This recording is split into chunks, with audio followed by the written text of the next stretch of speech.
Hi, bestie. Me again. Thank you so much for listening to the Blind Box podcast. This is our 11th episode, which is my lucky number.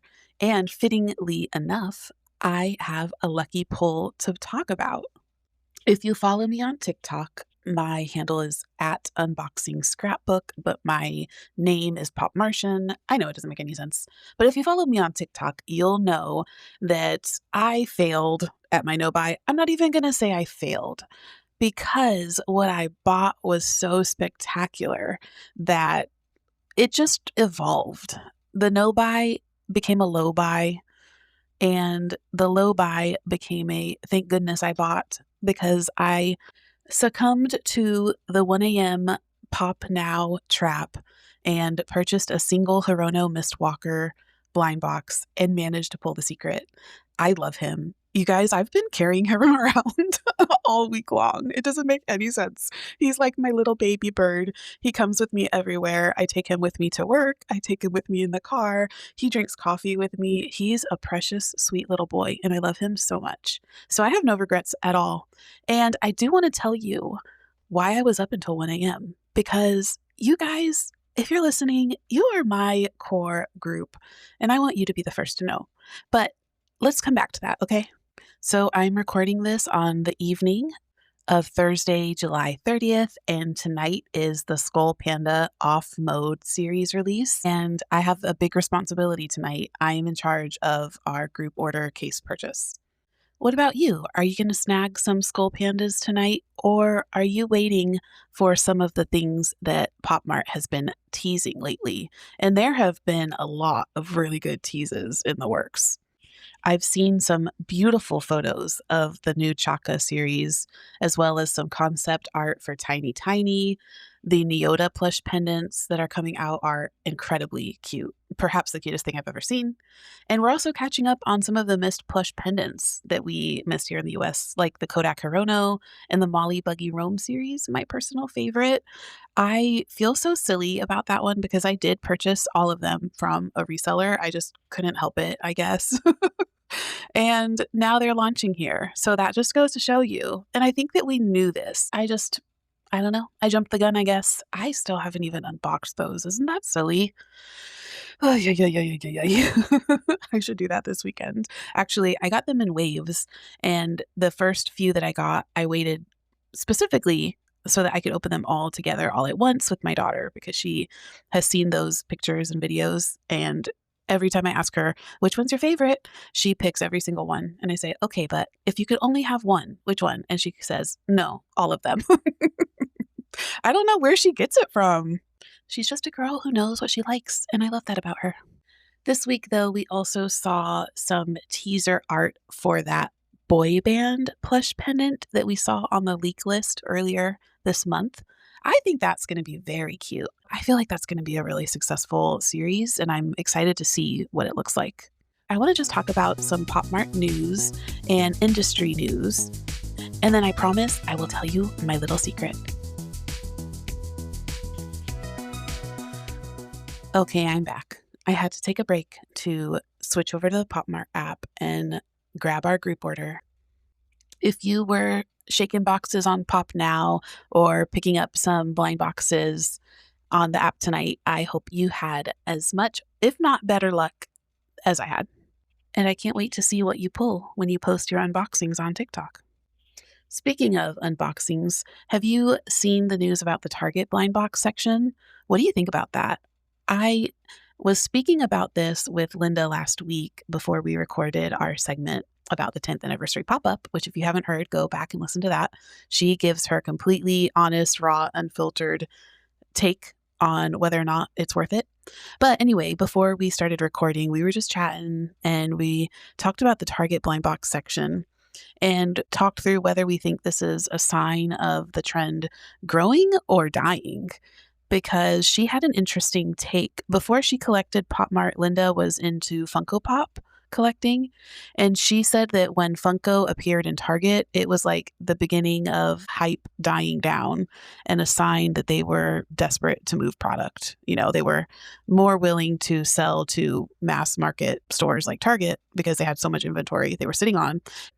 if Pop Mart used that same criteria in determining who to sell to in their decision to sell to Target, I could see why that might be a good fit for a company that wants to sell a bunch of stuff to a bunch of people. So I'm kind of curious what you guys think, whether Pop Mart being sold at Target diminishes the brand in any way. Before now, Pop Mart's really never done sales besides their Cyber Week, holiday season, Black Friday sales. But now we see them doing sales on TikTok and in the app much more often. And so I think that that's definitely a sign that the hype has affected sales in a way that is not pleasing to their shareholders. And so when sales might not be meeting expectations, perhaps you go looking for a large customer like Target that can buy up a bunch of product. What I expect to see at Target, although I haven't seen any Pop Mart in my local Target yet, what I would expect to see, if I had to guess, are the collaborations with Disney and Marvel, like Barbies, that kind of like very mass market, mass consumer product that someone purchasing may not even be aware that Pop Mart is the manufacturer behind it. You may not even know the word blind box or Pop Mart, but you might be interested in that. Or, the Disney princesses that they have, the SpongeBob series, a lot of stuff like that would do really well at Target. So it makes sense. Target would be a great fit for those specific blind boxes. And I will be kind of surprised if I see Skull Panda or Hirono or Demu or Neota in Target. I would be a little bit shocked, actually. I don't know how I would feel if I saw Labubu. Labubu is kind of in a class of its own where it did become a household name to a certain extent. I think that if their relationship with Target does well, I would be willing to imagine Pop Mart selling to other large retailers, which would make them much more accessible, especially if you're not near Pop Mart. Does this mean it's kind of like a sign of the brand starting to fade? I don't know. It's interesting because Pop Mart doesn't actually follow like any signature artistic exclusivity models anymore. Like some artistic brands really protect the value of the art that they're creating by making sure it's very limited in nature. Pop Mart, any limited nature they had seemed almost accidental or only due to the constraints of their supply chain. As soon as they could, they ramped up supply chain in order to eliminate any barriers to the consumer handing Pop Mart money in exchange for Labubus. So if you look at the other brands that are in Target, to Linda's point, Funko or Stanley Cups or Pokemon cards, Apple products, these are all businesses that are still doing very well and have a solid established core group of consumers. It's people who really love their product, and some of those categories do still have that collectible element to them. But I think for the most part, people who were just there for the hype have moved on. People who only bought Stanley Cups because they were, viral on social media probably don't still shop every Stanley Cup drop. But the core fans remain and probably do appreciate the accessibility of being able to purchase them easily at Target and not stay up until 3 a.m. in the morning to try to purchase a Stanley Cup.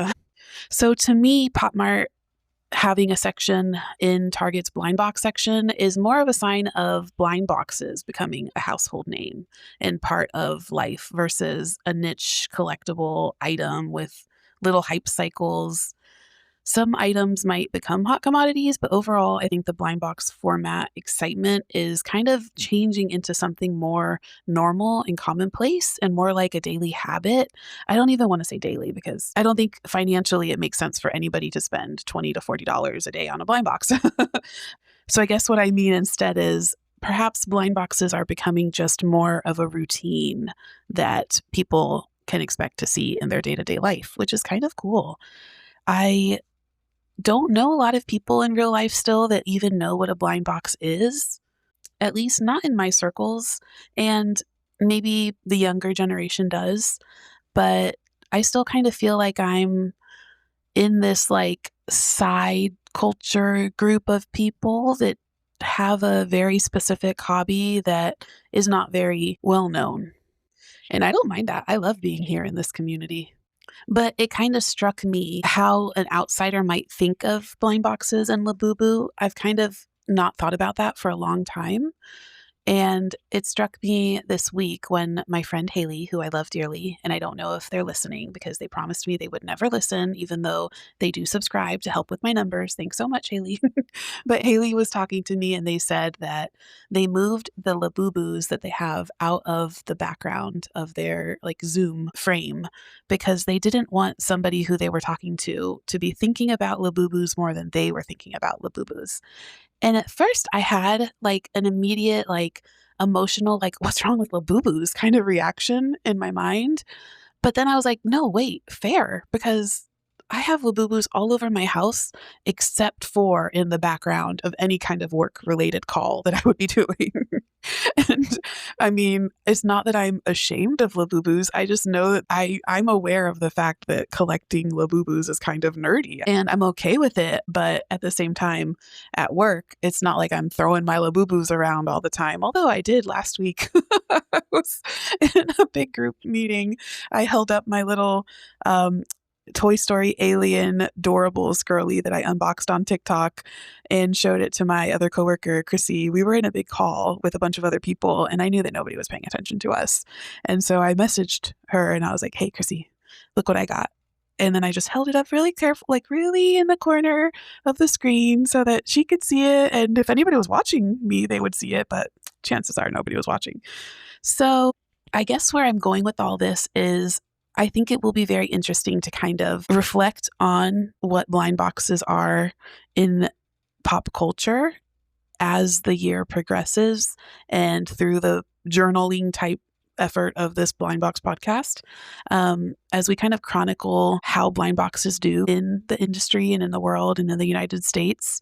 It'll be interesting to see how or if they become commonplace. Also, did you see that Pop Mart's opening a bakery? Is that random? I don't know. I saw this article that says Pop Mart opens their first bakery as the blind box retailer targets worldwide brand expansion. I'll link the article in my Substack, blindboxpod.substack.com, but it basically describes a 2-story bakery located in Singapore where they sell popsicles in the shape of Labubus, dessert cups with twinkle twinkles on top, and cheesecakes in the shape of Molly. I mean, I would totally go to that if there was one here, but I thought it was really interesting. And I wish they did some fun stuff like that at the 10th anniversary pop-up because that's such a cool, unique experience. And I feel like would be something that I would see all over social media. But this article talking about Pop Mart, talking about the number one brand in the blind box space, also has to take a sentence of its article to describe and explain what a blind box is to the average reader. I think it's very interesting. Now, the second article I read about this by techtimes.com talks about Singapore being deliberately chosen as the Pop Mart bakery location because it's a heavily cosmopolitan and like foodie, touristy location. And I'm going to read now a sentence, which I thought was really interesting. Planting Pop Bakery adjacent to Universal Studios Singapore is a deliberate act of experiential positioning. Pop Mart is announcing with real estate that its brand belongs in the same category as a major theme park IP, not in a mall corner, but in the center of a holiday itinerary, which I think that is such a cool sentence because it's something that fans like us agree. If we go somewhere new that has a Pop Mart within a reasonable drive, we're going to try to make it. And if there was a Pop Mart bakery somewhere near me, heck yes, I would definitely go to that. I'll take 3 chocolate demus, please.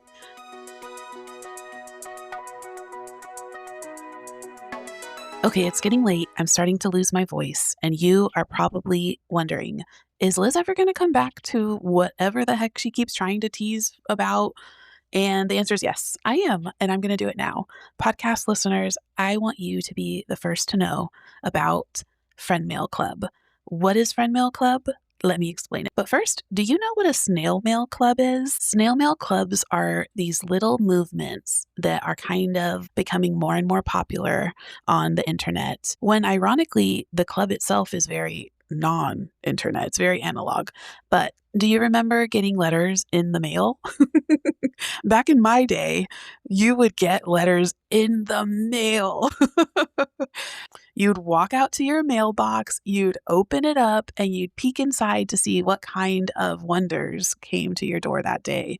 And so the Snail Mail Club kind of recreates that excitement, that simple joy of opening up the mailbox to find a surprise envelope inside and wonder what it is.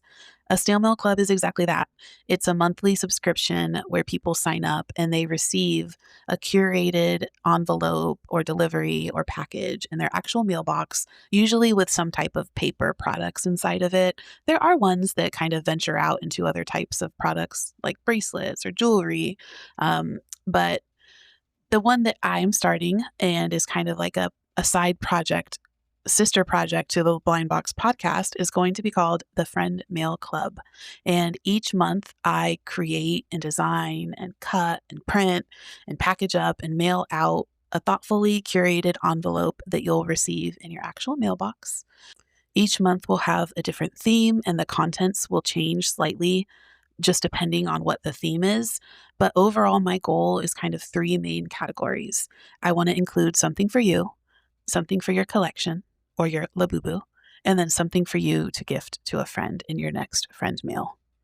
I love the tradition in this community of calling our trade or sales friend mail packages. And so I'm really just kind of playing on that word and sending you friend mail that you can also send in your next friend mail by creating a blind box themed snail mail club.